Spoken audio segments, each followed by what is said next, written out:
how to remove watch video icon on Facebook. So go ahead and launch the Facebook application. And then tap the three horizontal lines or the menu icon found on the upper right corner. Then tap the gear icon, which you can also find on the upper right corner.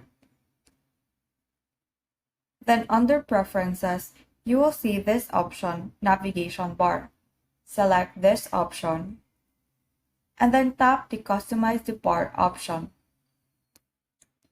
So in this page, you will find a variety of shortcuts that you can customize to appear on your navigation bar. So to remove watch video icon, just tap the drop-down arrow button beside video. And then select Hide. So that is how you remove watch video icon on Facebook. Thank you and have a great day.